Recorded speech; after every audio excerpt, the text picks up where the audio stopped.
Honorable Prime Minister of India, Shri Narendra Modi ji, Minister of Environment, Forest and Climate Change, Shri Bhupender Yadav, President of the World Bank, Mr. David Malpass, Co-Chairman of Bill and Melinda Gates Foundation, Mr. Bill Gates, Executive Director of UN Environment Program, Ms. Inga Anderson, Administrator of UN Development Program, Mr. Akin Stenner, author of the Nobel Prize-winning Nice Theory, Professor Cass Sunstein, international climate economist, Lord Nicholas Stern, President of World Resources Institute, Mr. Annie Dasgupta, and all the citizens and the youth who are joining us from across the world for this webcast live on the occasion of the World Environment Day.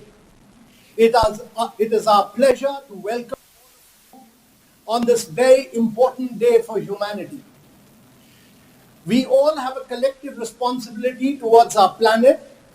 As envisioned by Prime Minister Shri Narendra Modi, there is need to have a symbiotic relationship with our environment and our nature. This is reflected across numerous initiatives which the country has taken under his leadership. India has not just acted to mitigate climate change, but has displayed strong commitment and leadership for a sustainable planet, one where our actions are measured vis-a-vis their impact on the environment. However, we must realize that just as people are responsible for climate change, it is the people who can solve it. We may talk about nations taking action as part of their climate goals, but ultimately it is people and their individual actions which have a huge impact. The Prime Minister has given us a vision of embracing a lifestyle for environment that is LiFE. He has highlighted this on numerous platforms, including at COP26. It is Prime Minister Modi's belief that unless we change individual behavior, we cannot combat climate change. We may keep thinking about long-term goals, but we need to change our lifestyles in the short term. This is crucial. We now have a short perspective on the Prime Minister's vision for LiFE, which we would like our global audience to view.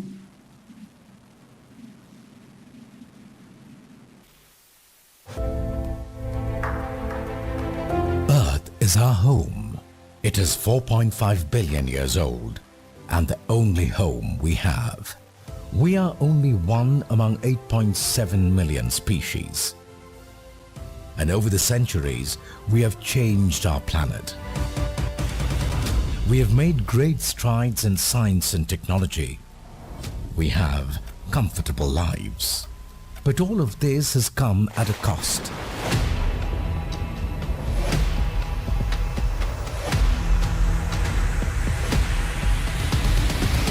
Our actions are harming the planet. They're changing the climate, destroying ecosystems, and killing living beings. Wildlife populations have declined by 68% since 1970. Air, land, and water, we have used every natural resource and left it either polluted or extinct. Microplastics are now found from the deepest oceans to the highest peaks. If we do not reduce our plastic consumption drastically, it is estimated that by 2050 there will be more plastic in the ocean than fish. Things are at the tipping point. Every choice that we make, every action that we take, echoes in the natural world long after we are gone. Today we stand at a juncture that was chosen for us by those who came before us. This is a critical time in the history of our planet, and we must make the right choices. India has always inspired the world with innovative solutions to complex problems. Sustainability is embedded in the Indian way of life, in our tradition and culture. From an ambitious net zero by 2030 target for Indian Railways, the fourth largest railway network in the world, to the world's largest affordable LED for all initiative, to transforming lives of millions of women by providing fuel gas for cooking and heating, to decarbonization through green hydrogen, India is spearheading the quest for a sustainable planet. Act now.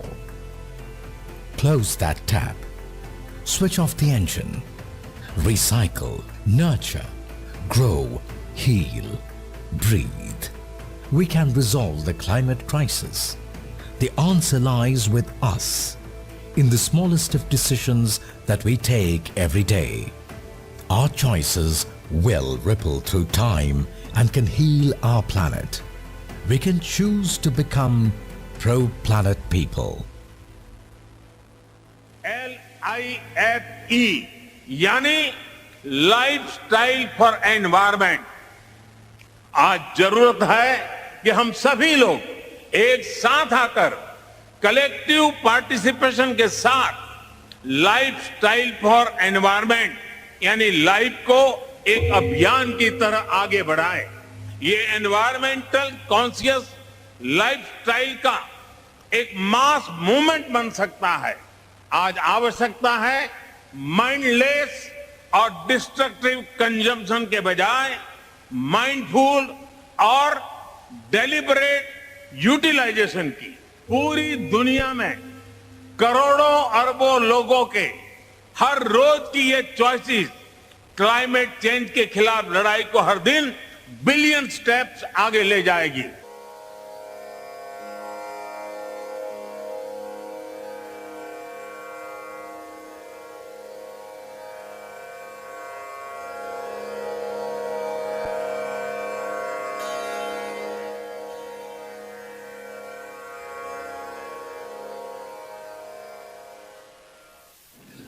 I would now like to invite, on the occasion of the World Environment Day, the Minister of Environment, Forest and Climate Change of the Government of India, Mr. Bhupender Yadav, to give his opening remarks. Respected Prime Minister Shri Narendra Modi ji and the member of August gathering. It is a great pleasure for me to be a part of the human effort for environment, especially today on the occasion of World Environment Day amidst such an august audience. The occasion is a solemn reminder that the steps for environment protection are more needed now than ever. This year's World Environment Day theme is Only One Earth, a truth that is well known. Climate change is already impacting people's lives and livelihood.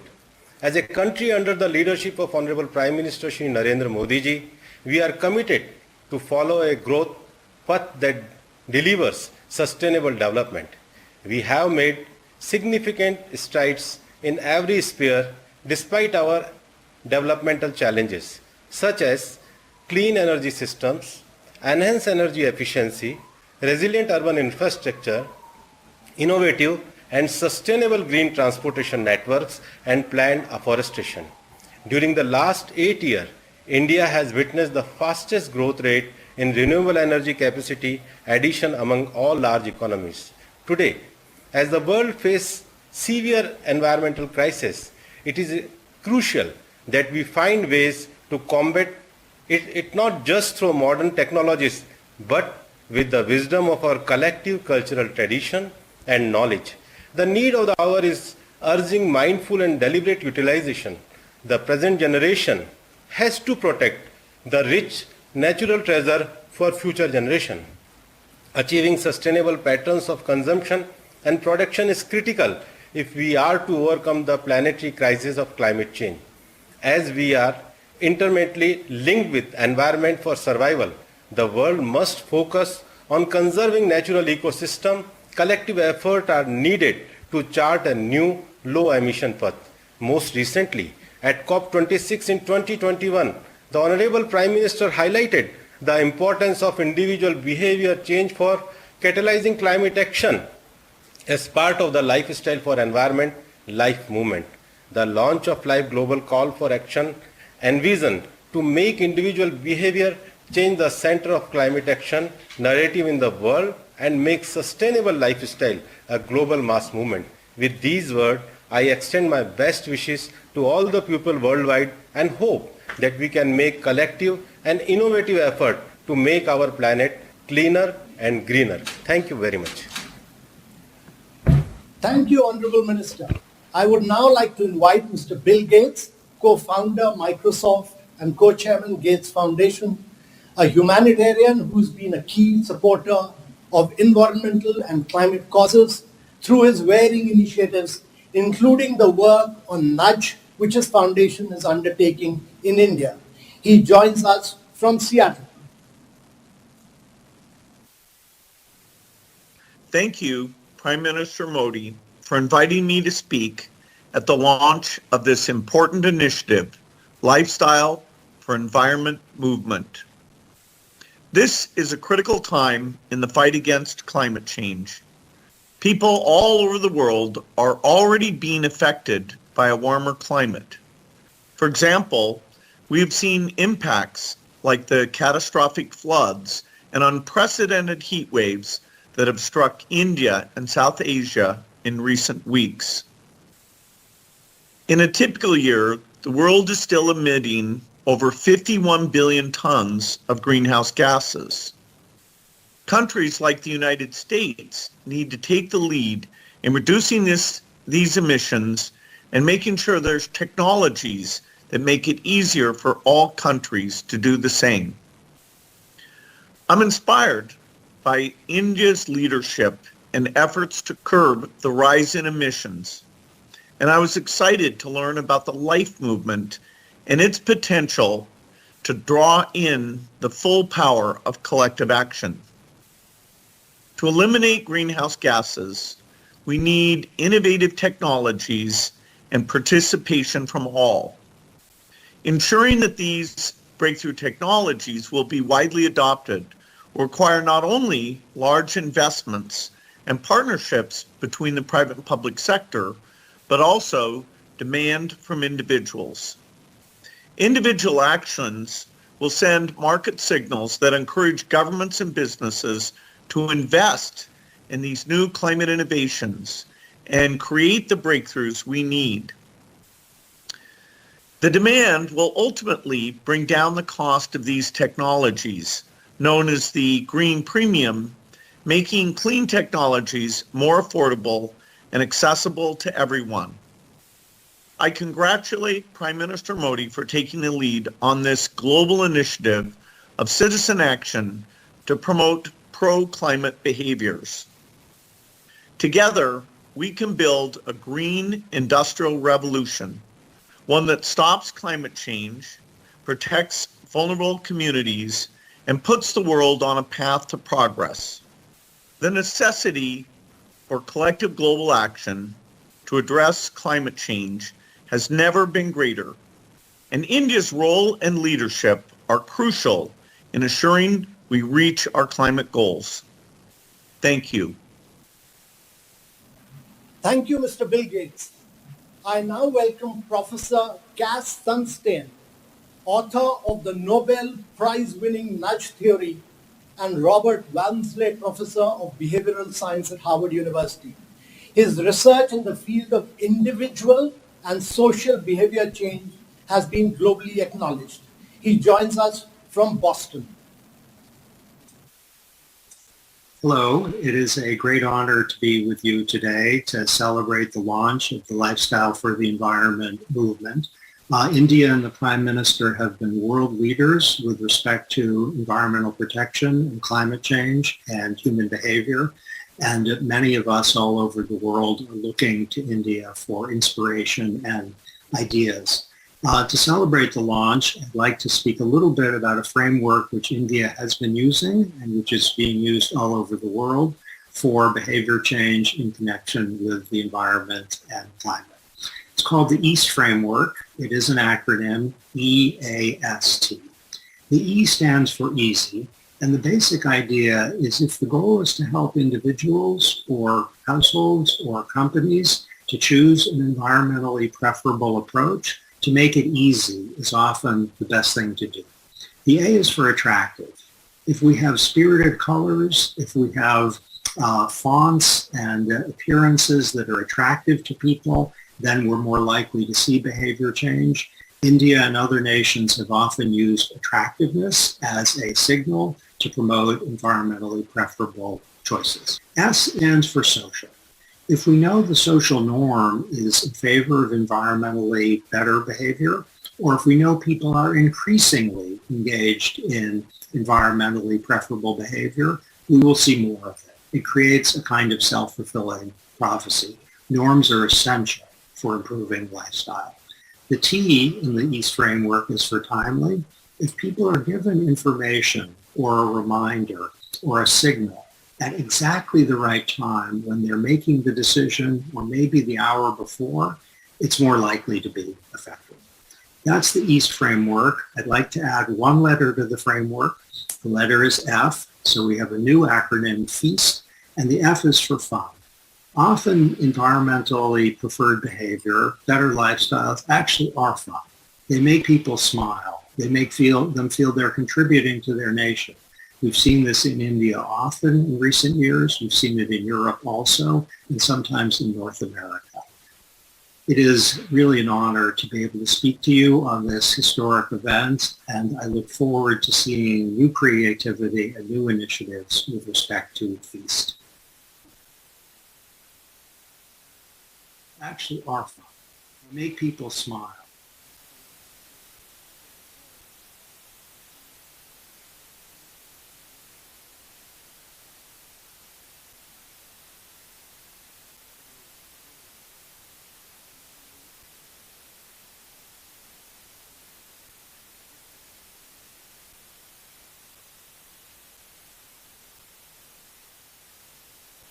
Cass Sunstein. The UN agencies are playing a leading role in combating climate change at the global level and are playing a key role in governments and institutions embracing environment-friendly solutions. I now call upon Ms. Inga Anderson, Executive Director of the United Nations Environment Programme, to make her statement. She joins us from Stockholm. We are in the midst of a triple planetary crisis: the crisis of climate change, the crisis of biodiversity loss, and the crisis of pollution and waste. This is a crisis created entirely by decades of relentless and unsustainable consumption and production. Our current consumption patterns require 1.7 Earths to fulfill, but we all know this is not possible because we have only one Earth. How we live and consume matters, and matters greatly. I welcome the launch by the Prime Minister of India of the Lifestyle for the Environment, or LiFE movement, on World Environment Day. Because every person and every country needs to lead for the planet. With more than 1 billion people and home to a thriving generation of innovation and entrepreneurship, India is central to global environmental action. I look forward to following your progress as you launch this hugely important movement, because when India leans in, the world watches and follows. We at UNEP look forward to supporting the government of India and its people in pushing forward on the sustainable consumption and production agenda as India assumes the presidency of the G20 in 2023. Because we can all tread lightly on this planet and live in harmony with nature. Because we have only one Earth. Ms. Inga Anderson, I would now like to invite the Administrator of the United Nations Development Programme, Akim Steiner, to deliver his remarks on the occasion of the World Environment Day and the global launch of the LiFE movement. He joins us from New York. Excellencies, ladies and gentlemen, it is a great privilege to join His Excellency the Prime Minister of India, Shri Narendra Modi, and other distinguished guests for the launch of the Lifestyle for Environment Global Call for Ideas and Papers on World Environment Day. It takes place as the world came together at Stockholm Plus 50 to celebrate the world's many environmental accomplishments since the year 1972. In those 50 years, the world has concluded over 500 multilateral environmental agreements. Yet we all know we must do better as our natural world continues to be degraded and destroyed while climate change intensifies. The United Nations is working side by side with countries and communities, helping them to decarbonize and restore our natural world while driving forward human development. For instance, through our Climate Promise, UNDP is supporting over 120 countries to enhance and now implement their nationally determined contributions under the Paris Agreement. And countries like India are serving as a kinetic energy behind decisive climate action on the world stage. That includes its work through cutting-edge initiatives such as the International Solar Alliance, the Coalition for Disaster Resilient Infrastructure, and One Sun, One World, One Grid, which aims for interconnected solar energy infrastructure at a global scale. Last year at COP26 in Glasgow, Prime Minister Modi advanced the idea of Lifestyle for Environment, or LiFE. It builds upon the idea that individual behavior and action are a key part of our collective climate responsibility. It aims to attract some of the world's very best solutions to drive climate-friendly behavior amongst individuals and communities, from grassroots innovators to academia to international organizations and beyond. As ever, please continue to rely on the support of the United Nations and UNDP as we help to make LiFE a global movement to change the way we live. Like nature, all of us must now be part of a metamorphosis to secure the future of both people and planet. Thank you. Thank you, Mr. Ackensteiner. Now let us hear from the institutions which are driving the global discourse on climate change. I would like to invite Mr. Ani Dasgupta, CEO and President of the World Resources Institute, WRI, to deliver his remarks. WRI has helped develop practical solutions to improve people's lives and works to ensure that nature thrives. Mr. Dasgupta joins us from Washington, D.C. What a wonderful, wonderful occasion. It's a privilege to be part of it. I want to congratulate India and Prime Minister Modi for this exciting launch. And thank you for paving the way for a much-needed global movement, a much-needed global conversation on how we live, how we consume, how we take care of the planet. The science couldn't be clearer. We consume 100 billion tons of raw material every year as a planet today. Only 8.6% of it is circular or turns around. As you heard from Inger, there's not enough planet for us to live the way we live. It's clear circularity, or how we actually consume, how we live, has to be part of the solution. For us to get to from where we are in 2022, to get to 2030 or 2050 goals of the world, every lever of change has to change. That means also very much how we live, how we consume, how we take care of our lives is very important. So I can't overemphasize, Prime Minister, the importance you put to bring people to the movement, our lives to the movement. It doesn't mean consuming less for everyone. Prime Minister very correctly says, means thoughtful utilizations. It actually might mean consuming more for some. There are 800 million people in the world who don't have standard electric connection. It's thoughtful utilization. For 100 years, I think we have connected success or prosperity with consumption. I see this movement, Prime Minister, as reversing that and valuing taking care of the planet as success and prosperity. I can't overemphasize the importance of India launching this movement. India today is about consumes per capita 1/3 of the global average of consumption or emission. So where the world needs to go is towards where India is, not the other way around. And it's not just emission in India. India and his, ancient societies across the world, due to necessity and due to wisdom, have found ways to live with nature, to thrive nature, to take care of nature. That knowledge needs to be part of our collective knowledge now. We have made for a long time difference between what science is, and we have called it traditional knowledge.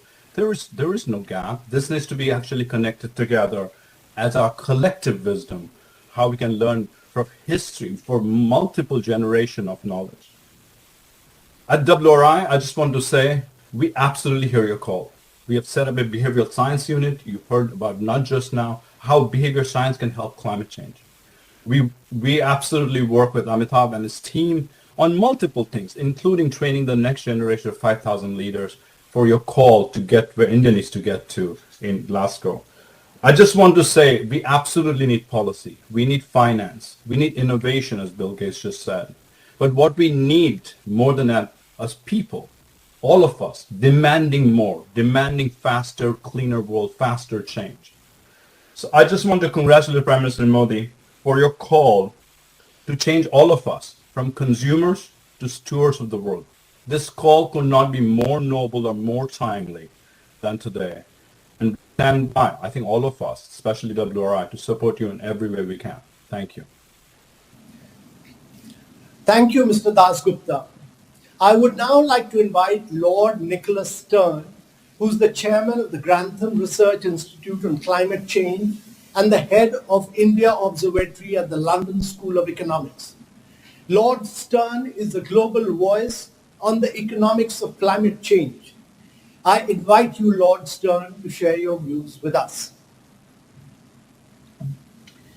Thank you, Prime Minister, for the honour of inviting me to be with you on this special day. Your landmark speech in November last year at COP26 in Glasgow set out an inspiring vision for a new path of development for India. It will be the development and growth story of the 21st century, both raising living standards across the whole community and, in your words, saving the future of our future generations. Let us make no mistake, unmanaged or weakly managed climate change would be devastating to the lives and livelihoods of our children and their children. India is actually vulnerable, and India's special position in the world profoundly influences what others do. At the heart of your vision, Prime Minister, is fostering sustainable lifestyles that are in harmony with and enhance the environment, in contrast to the inefficient, dirty and destructive models by the rich countries in the past. The creation of this new path will involve strong investment, innovation and action across the whole economy and society, involving all communities and individuals. We can and must change the way we heat and cool our buildings, how we move around, how we eat, we grow our food, and how we protect and invest in our precious natural capital on which our livelihoods depend. We must act strongly to use and reuse our resources much more efficiently and eliminate waste across the board. Most of this action will happen in households, in private firms and farms. The time for action is now. How can all this come about? Public action can and must enable and incentivize private action. For example, as we encourage more public transport, cycling and walking, we must invest in our towns and cities to make these possible. We must create the investment conditions and local infrastructure that can facilitate household and enterprise investment in solar energy or in precise and sustainable agriculture. I've had the privilege of working on and in India for nearly 50 years, and I've seen firsthand the extraordinary creativity of the people of India, from small village to big city. They can surely realize this vision for a new lifestyle and stronger, sustainable and resilient development. The transition will require substantial investment from agricultural holdings to city metro lines. And the transition must be just to make the great opportunities available to all and to protect the vulnerable.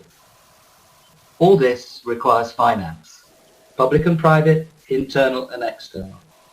Our own analyses at the London School of Economics on the necessary external finances for developing countries, majority private finance, are in broad agreement with the 1 trillion per annum you identified in your Glasgow speech.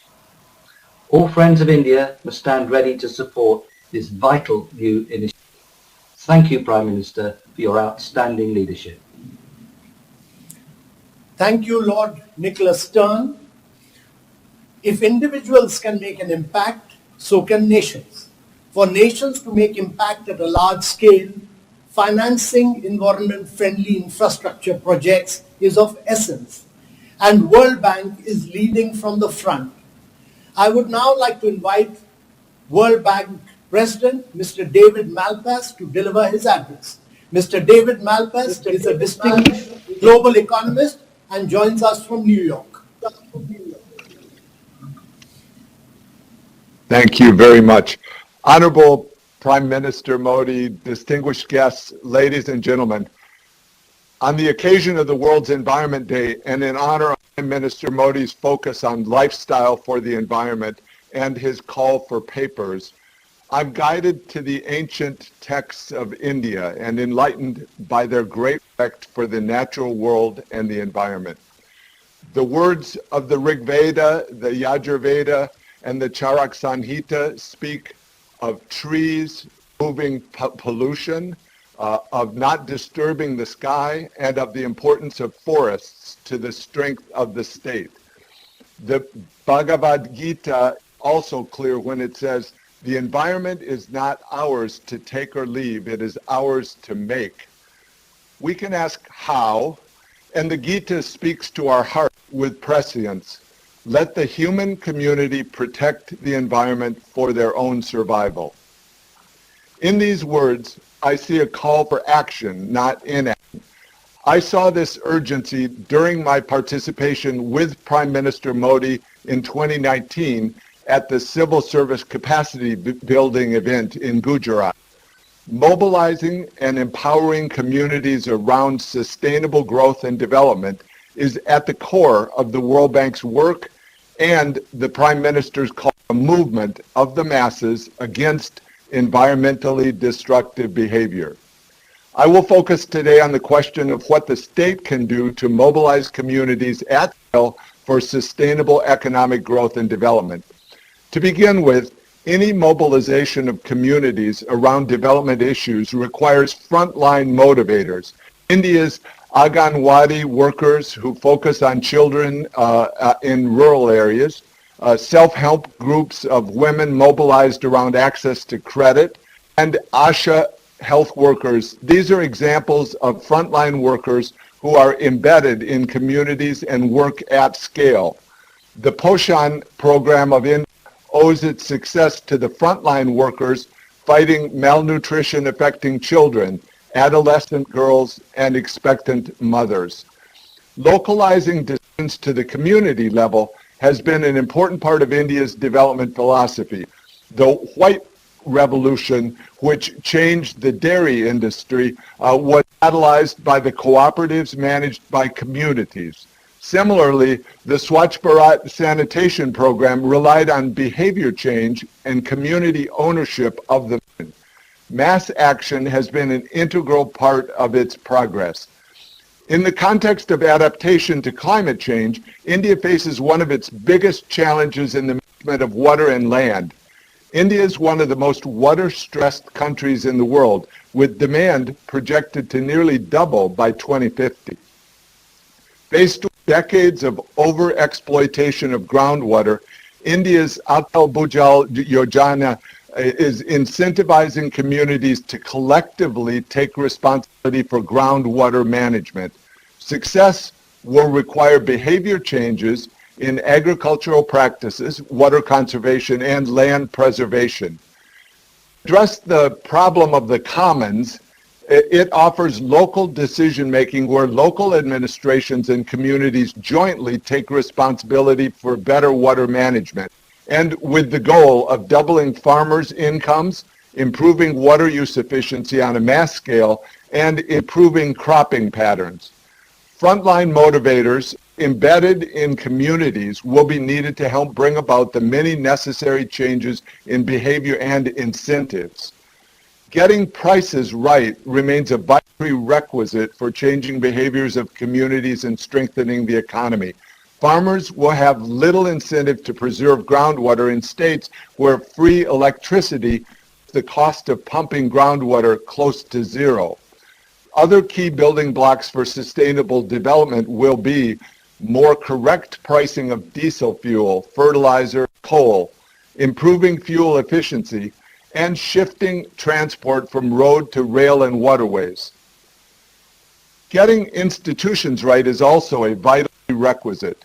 Distorted prices cause weak institutions of service delivery and vice versa. Free electricity contributes to financially weak electricity distribution companies, the DISCOMs. Their weakness leads to greater dependence on state subsidies, inviting weaker governance management. Weak discoms, in turn, can become the Achilles heel of the government's plan to expand renewable energy. An ineffective DICOM system can't implement the ambitious vision of 500 gigawatts of renewable energy and profitable electric vehicle and battery factories. Alongside community motivators, mobilizing communities around development and climate-related issues will require more effective local governments and local administration. The 15th Finance Commission has, for example, provided fiscal incentives for cities to fight air pollution. But this program assumes the presence of effective urban local governments, or at the very least, urban local administration. To help support change, India has an imperative system of cash and non-cash transfers that forms the foundation of a strong social protection system using a unique ID mechanism. Important for today's discussion, using cash transfers to mobilize and incentivize communities around specific development issues allows the state to reduce the reliance on subsidies and artificial prices. Communities facing shocks due to pandemics or climate changes can be supported by targeting specific groups such as farmers and women-headed households. India has also one of the world's largest food distribution systems, which during the peak of COVID provided support to 800 million people.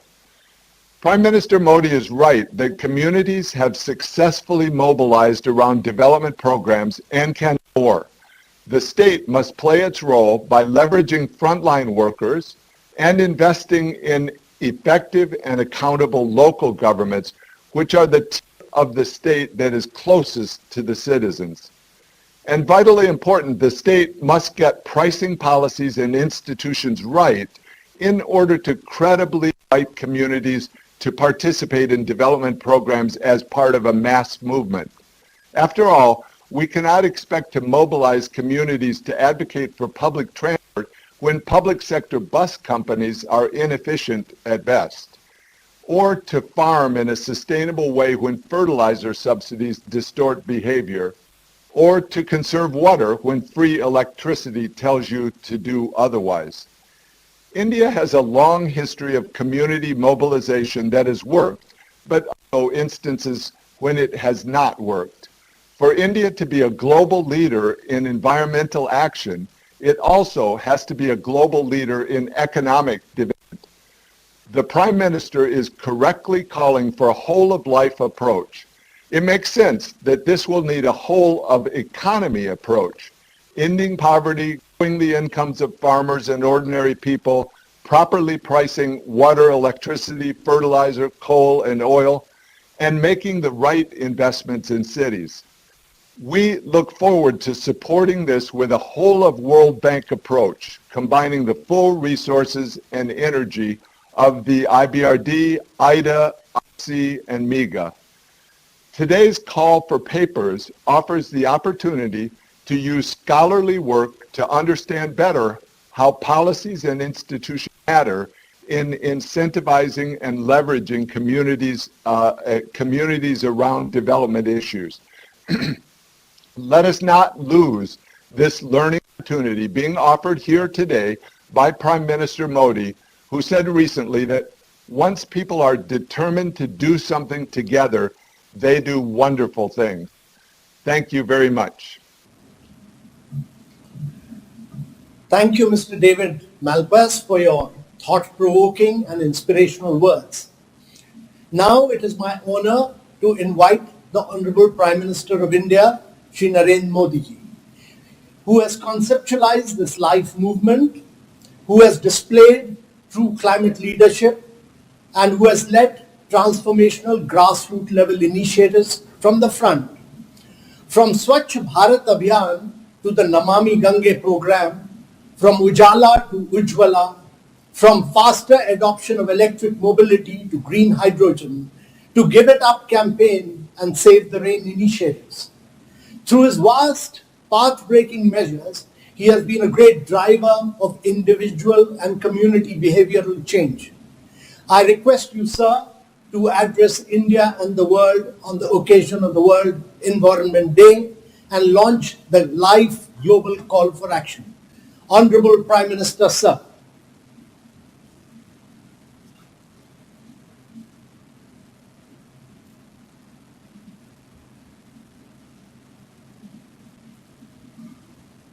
Namaskar. We just heard the insightful views of Her Excellency Inger Anderson, UNP Global Head. His Excellency Akam Steiner, UNDP Global Head. My friend Mr. David Malpass, President of the World Bank. Lord Nicholas Stern, Mr. Kaz Sonestein, my friend Mr. Bill Gates, Sri Anil Das Gupta, India's Environment Minister, Sri Bhupendra Yadav. I thank them for their views. Ladies and gentlemen, dear friends, Namaste. Today's occasion and the data of the occasion and the date of the occasion both are very relevant. We begin the lifestyle for environment movement. This year's World Environment Day campaign slogan is "Only One Earth." And the focus area is living sustainably in harmony with nature. The seriousness and the solution are beautifully covered in these phrases. Friends, our planet's challenges are well known to all of us. The need of the hour is human-centric, collective efforts and robust action that further sustainable development. At the COP26, this last year's summit in Glasgow, I proposed for Mission LiFE, Lifestyle for Environment. Efforts for such a mission received support from all across the world. I am glad that the resolution of the LiFE movement is being realized today. My gratitude for such a record support. As the name suggests, Mission LiFE puts individual and collective duty on all of us to do whatever we can for a better planet. The vision of LiFE is to live a lifestyle that is in tune with our planet and does not harm it. And those who live such a lifestyle are called pro-planet people. Mission LiFE borrows from the past, operates in the present, and focuses on the future. Friends, the secret behind the Earth's long life is the harmony our ancestors maintained with nature. When it comes to tradition, almost all parts of the world have traditions that show a simple and sustainable solution to environmental problems. In Ghana, traditional norms have helped in turtle conservation. In the Serengeti region of the Tanzania, elephants and bushbucks are sacred. Thus, they have suffered less from illegal hunting. The Okpaga and Ogriki trees are special in Ethiopia In Japan, there is furoshiki, which could be a sustainable alternative to plastic. Sweden's Lagom philosophy encourages a balanced life. We in India have equated nature with divinity. Our gods and goddesses have plants and animals associated with them. I have given just a few examples. There are many more such practices. Reduce, reuse, and recycle are the concepts woven in our life. Circular economy has been integral part of our culture and lifestyle. Friend, thanks to our 1.3 billion Indians, we have been able to do many good things for the environment in our country. Our forest cover is increasing, and so is the population of lions, tigers, leopards, elephants, and rhinos. Our commitment to reach 40% of installed electricity capacity from non-fossil fuel based sources has been achieved 9 years ahead of schedule. About 370 million LED bulbs have been distributed in the last few years. This has contributed to energy saving of about 50 billion units of electricity per year. It has also ensured a reduction of almost 40 million tons of carbon dioxide per year. We have achieved 10% ethanol blending in petrol 5 months ahead of the November 22 targets. This is a major accomplishment given the blending was hardly 1.5 in 2013-14 and 5% in 2019-20.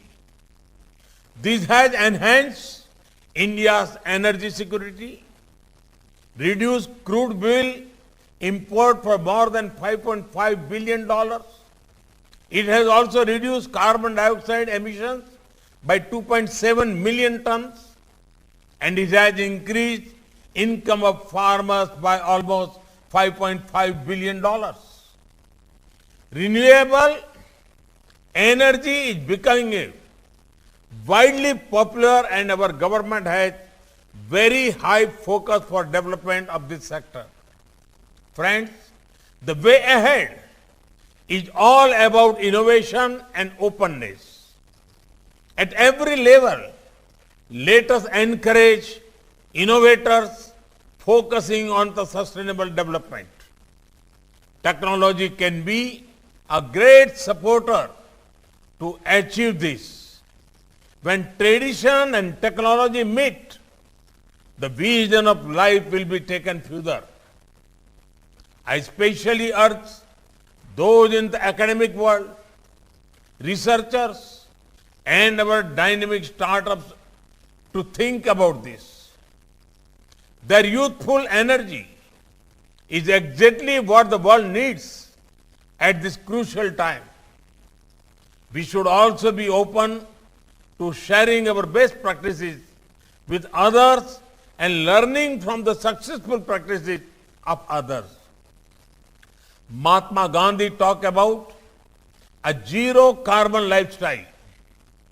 In our daily life choices, let us pick the most sustainable options.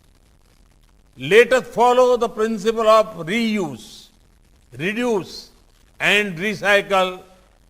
Our planet is one, but our efforts have to be many. One earth, many efforts. Friends, India stands ready to support any effort for a better environment and to further global wellness. Our track record speaks for itself. We are proud to have taken the lead in making yoga more popular. Initiatives like the International Solar Alliance, the focus on one sun, one world, one grid, the Coalition for Disaster Resilient Infrastructure are making major contributions. We are glad that the world is supporting these efforts.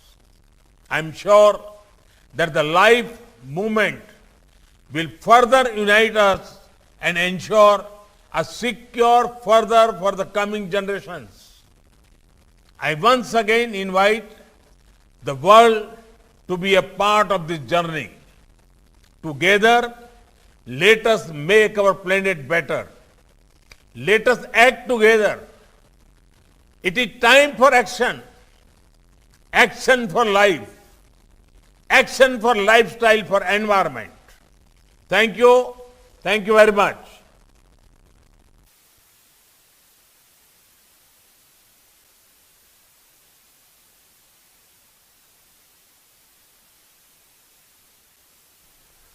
तो वैश्विक पहल life movement के launch के समय पर प्रधानमंत्री ने कई अहम बातें कही। उन्होंने कहा कि सबको मिलकर आगे आना होगा, तभी हम पर्यावरण को और सुरक्षित और बेहतर कर पाएंगे। कई महत्वपूर्ण बातें उन्होंने कही। उन्होंने कहा कि इस बार विश्व पर्यावरण 2022 की जो थीम है केवल एक पृथ्वी है, यानी कि यह दर्शाता है कि पूरे विश्व के जो सभी देश हैं सबको मिलकर पर्यावरण को बेहतर बनाने के लिए आगे आना होगा और अपनी लाइफ स्टाइल में परिवर्तन लाना होगा। उन्होंने ये भी कहा कि वैश्विक समुदाय को मिलकर पर्यावरण के लिए काम करना होगा। इसके साथ साथ मिशन लाइफ का जो मतलब है वो ये है कि हम पर्यावरण को बेहतर करने के लिए जो छोटे छोटे प्रयास उनको हम कैसे आगे बढ़ा सकते हैं, कैसे हम पर्यावरण को सुरक्षित रख सकते हैं, कैसे हम सुरक्षित रख सकते हैं। उन्होंने कहा कि इसके लिए रिड्यूस, रीयूज और रिसाइकिल जैसे जो कॉन्सेप्ट है, जो मंत्र है, उनको बढ़ावा देना होगा ताकि आने वाले दिनों में हम पर्यावरण को और बेहतर कर सके। प्रधानमंत्री ने कई महत्वपूर्ण बातें की। उन्होंने कहा कि भारत लगातार पर्यावरण को बढ़ाने में, जलवायु परिवर्तन को कम करने में लगातार काम कर रहा है। इसीलिए देश का जो फॉरेस्ट कवर है वो बढ़ रहा है। एग्रीकल्चर में केमिकल का प्रयोग धीरे धीरे कम किया जा रहा है ताकि पर्यावरण को सुरक्षित रखा जा सके, बढ़ावा दिया जा सके। और जब लाइफ स्टाइल चेंज करने की बात होती है तो सरकार अपने तरीके से बड़े बदलाव तो कर ही रही है, लेकिन आम आदमी जो है, जो जन सहभागिता बढ़ाने की बात होती है वो बेहद जरूरी है। जब हम लाइफ स्टाइल चेंज करने की बात करते हैं तो जो छोटी छोटी चीजें हैं उनमें काफी बदलाव लाया जा सकता है। अपने जो दैनिक जीवन के काम है उसमें हम ये जरूर सोचें कि हम जो काम कर रहे हैं वो पर्यावरण के लिए कितना बेहतर है, कितना मुफीद है। प्रधानमंत्री ने यह भी कहा कि सारे प्रयासों से, जो सारे प्रयास किए जा रहे हैं उससे किसानों की आय बढ़ी है। तो उन्होंने ये भी कहा कि आज का अवसर और अवसर की तिथि दोनों ही बहुत प्रासंगिक है, दोनों ही बहुत ही महत्वपूर्ण है। ये प्रधानमंत्री की जो संबोधन की कुछ खास बातें। उन्होंने कहा कि हमने life style for environment movement की शुरुआत की है ताकि आने वाले दिनों में पर्यावरण को और सुरक्षित और संरक्षित किया जा सके। आज को जो अवसर है, जो अवसर की तिथि है वो बेहद प्रासंगिक है। उन्होंने यह भी कहा कि वन अर्थ और मेनी एफर्ट, यानी कि पृथ्वी एक है लेकिन जो प्रयास हमें मिलकर करने होंगे, कई प्रयासों के माध्यम से ही हम एक बड़ा बदलाव ला सकते हैं।